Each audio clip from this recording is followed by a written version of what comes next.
Updated the 28th of March 2018, 13:05 Australian Eastern Daylight Time. Australian shares are down, but far from out, as local investors largely shrug off the plunge in big-name technology stocks that weighed down U.S. markets overnight. Around midday, ADT, the ASX 200 index was down 0.6% to 5,796. Falls were broad-based, but few stocks were deep in the red. The exception was Fortescue, which yesterday warned the market that it was having to take steeper than expected discounts on its lower-grade iron ore. Its shares were down 4.4% to $4.38. A lower Australian dollar may be helping to offset worse falls, because it enhances the competitiveness of export-exposed businesses. The Australian dollar had fallen nearly 1% to 76.8 US cents by 12:30 p.m.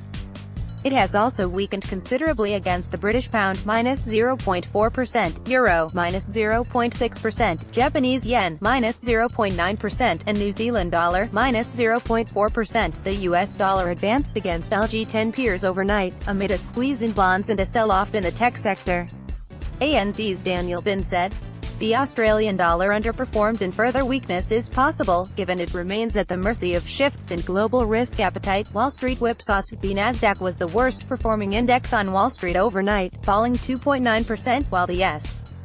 As for the Dow Jones index, it lost 345 points, or 1.4%, to 23,858. It was only yesterday Wall Street had experienced its biggest daily surge in 2.5 years, over subsiding trade war anxiety.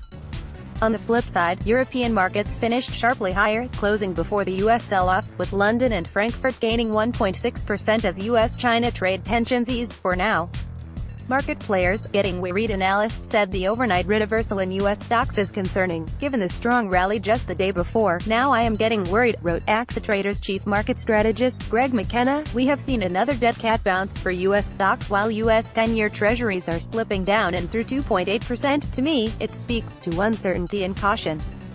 It speaks to a little more money in cash and bonds, yes, even at these rates. It speaks to selling the rally, not buying the dip.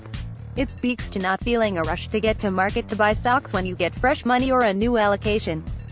In essence, it speaks to risk asset price deflation as traders and investors wait and see where things work their way to." Deutsche Bank's analysts say the immediate catalyst for the negative sentiment last night were fears of further trade restrictions by the U.S. on China. The selling appears to have been sparked by a number of factors, some stock-specific, but also reports, such as this one from Bloomberg, that U.S. Treasury Department officials are looking at ways to ban Chinese companies from investing in various technology sectors, including semiconductors and 5G wireless. They wrote, such a development would potentially also raise retaliatory risks for U.S. tech firms operating in China. Tech hit hardest. Facebook was one of the worst.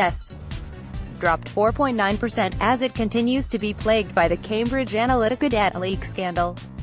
In the last fortnight, Facebook shares have plunged by more than 16%. Google's parent company, Alphabet, fell 4.5% after a U.S. appeals court resurrected a multi-billion-dollar copyright case brought against it by another tech company, Oracle. Tesla shares sank by 8.2% to their lowest price in almost a year, as U.S. authorities investigate a fatal car accident which occurred last week, after a Tesla vehicle crashed and caught on fire. In addition, Twitter sank 12% after short seller Citron Research said the stock was most vulnerable to privacy regulations. This was followed by consumer cyclicals, minus 1.73%, and financials, minus 1.65%.